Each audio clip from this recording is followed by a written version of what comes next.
नमस्कार, स्वागत है आप सभी का तुलसी तीर्थ के इस दिव्य चैनल पर। आज हम अपने एक और महान संत की चर्चा करेंगे जिनका नाम है ज्ञानेश्वर। आइए ज्ञानेश्वर जी महाराज की कथा के बारे में जानते हैं। वास्तव में ज्ञानेश्वर जी भारत के एक महान संत और प्रसिद्ध मराठी कवि थे और वे नाथ वैष्णव संप्रदाय से संबंधित थे। उन्हें महाराष्ट्र संस्कृति का आद्य प्रवर्तक भी माना जाता है। उन्होंने अद्वैत वेदांत दर्शन का प्रचार किया, बताया कि शिव और विष्णु एक ही है। उनकी दो रचनाएं बहुत ही महान रचनाओं में उन दोनों की श्रेणी में वो शामिल होती हैं, ज्ञानेश्वर और अमृतानुभव। ये दोनों ही रचनाएं मराठी साहित्य की महान रचनाओं में मानी गई हैं। ज्ञानेश्वर के पिता विठ्ठल पंत ने सांसारिक बंधनों का परित्याग करके संन्यास ग्रहण किया था और बाद में वो पुण्यग्रस्त बन गए। तो फलतः उस समय के जो रूढ़िवादी ब्राह्मण थे उन्हें और उनके परिवार को स्वीकार नहीं किया, क्योंकि पहले वो सांसारिक बंधनों में थे, फिर उसको तोड़कर वो संन्यास ग्रहण किया, फिर वो वापस सांसारिक बंधनों में जब बंधने के लिए आई तो समाज ने अस्वीकार कर दिया। ज्ञानेश्वर तथा उनके सहोदरों में अद्भुत शक्तियाँ थीं। वे अपने समय के महान योगी भी थे और भक्ति कवि भी थे। उनकी चमत्कारी शक्तियों को देखकर बाद में उन्हें गांव वालों का सम्मान भी प्राप्त हुआ।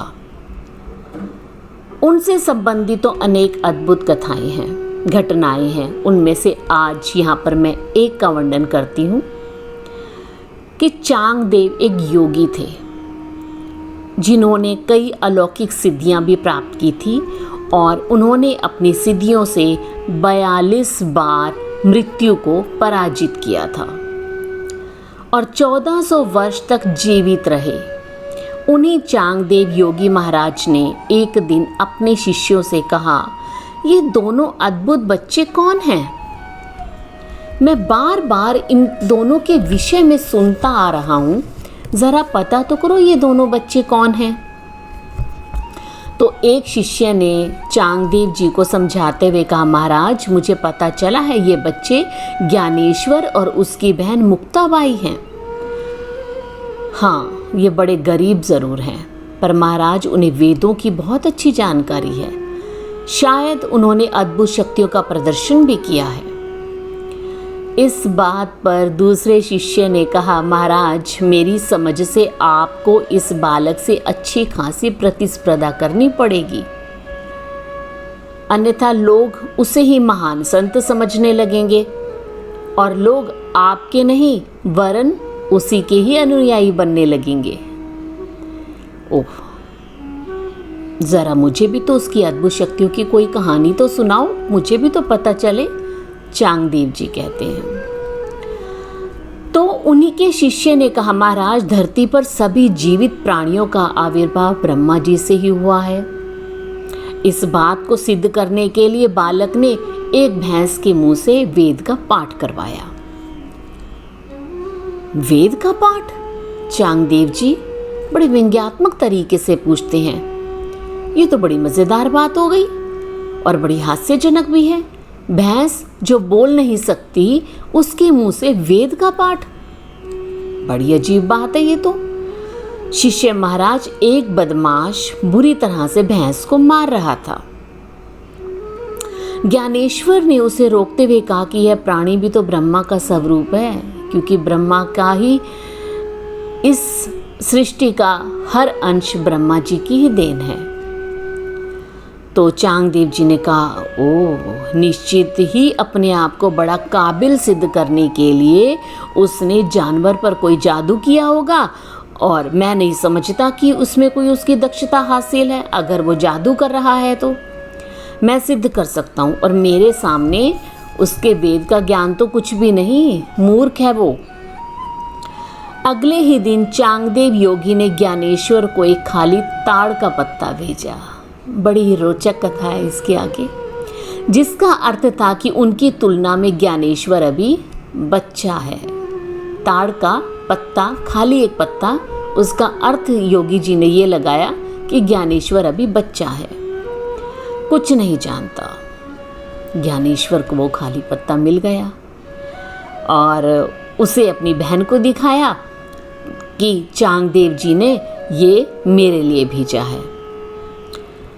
और वो तुरंत इस प्रश्न को समझ गया, तो उसने चांगदेव को लिखा, महाराज आप 1400 वर्ष के हैं, पर इस पत्ते पर लिखने के लिए आपके पास कुछ भी नहीं। यह तो एक छोटा सा ज्ञान है, वेद का सार। ज्ञानेश्वर और उसकी बहन ने उस पत्ते पर 64-65 दोहे लिखकर वापस चांगदेव को भेज दिया। चांगदेव जी को इस पर बड़ा क्रोध आया, चिढ़ से गए। बोले अब तो बहुत हो गया, अब तो उन बच्चों को मुझे स्वयं जाकर बताना पड़ेगा कि मैं उनसे कितना महान हूं। अपनी अद्भुत शक्ति से चांगदेव ने एक बाघ का आवाहन किया, कोड़े के रूप में एक सांप को भी बुला लिया। बाघ पर बैठकर वह ज्ञानेश्वर से मिलने पहुंचे। ज्ञानेश्वर एक दीवार पर बैठे आराम कर रहे थे। चांगदेव जी को अपनी ओर आता देखकर बालक ने सोचा, ओ चांगदेव महाराज जी आ जा रहे हैं, संभव है मेरी बातों से उन्हें चोट तो पहुंची होगी, ऐसा तो नहीं कि उन्हें चोट ना पहुंची हो। उनके अनादर के लिए मुझे उनसे क्षमा याचना भी करनी चाहिए। ज्ञानेश्वर ने दीवार को आदेश दिया, हे दीवार जल्दी से मुझे चांगदेव जी के पास ले चलो। दीवार ने आज्ञा का पालन किया और ज्ञानेश्वर को लिए हुए चांगदेव की आगे बढ़ने लगी। दीवार को अपनी ओर आता देखकर चांगदेव हतरब रह गए। उनकी जानकारी में कोई चमत्कारी सिद्धि केवल सजीव वस्तुओं पर ही काम कर सकती थी, निर्जीव वस्तुओं पर नहीं। यदि किसी में इतनी शक्ति थी कि वो एक दीवार को हिला सके तो अवश्य ही उसमें कोई असाधारण शक्ति होगी, ये चांगदेव जी समझ गए। चांगदेव ज्ञानेश्वर की ओर दौड़े और बाघ की पीठ से कूदकर चांगदेव के चरणों पर साष्टांग कर गिरकर बोले, हे महान संत, कृपया मुझे अपना शिष्य बना लीजिए, आप तो दिव्य ही हैं।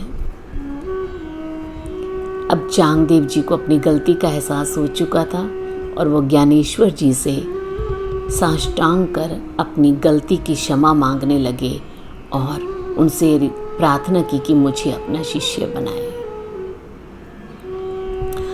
ये थे हमारे दिव्य संत ज्ञानेश्वर जी महाराज। आशा करती हूँ कि आपको ये कथा अच्छी लगी होगी। मैंने भी इसको पढ़ा तो मैं भी बड़ी अचंभित ही रह गई कि हमारे दिव्य संत वास्तव में कितने दिव्य हैं, कितनी उन्होंने तपस्या करके अपने अंदर इन शक्तियों को समाहित किया है। आशा करती हूँ कि आपको भी अच्छी लगी होगी। आपका आशीर्वाद और आपका प्यार सदा बना रहे।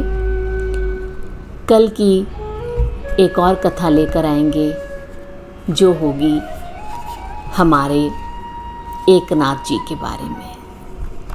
कल हम अपने दिव्य संत एकनाथ जी के बारे में जानेंगे। तब तक के लिए तुलसी तीर्थ आपके समय की अपेक्षा करता है और आपका धन्यवाद करता है कि आपने अपना कीमती समय दिया, उसके लिए आपका धन्यवाद। मिलते हैं कल एक नई कड़ी में, तब तक के लिए धन्यवाद।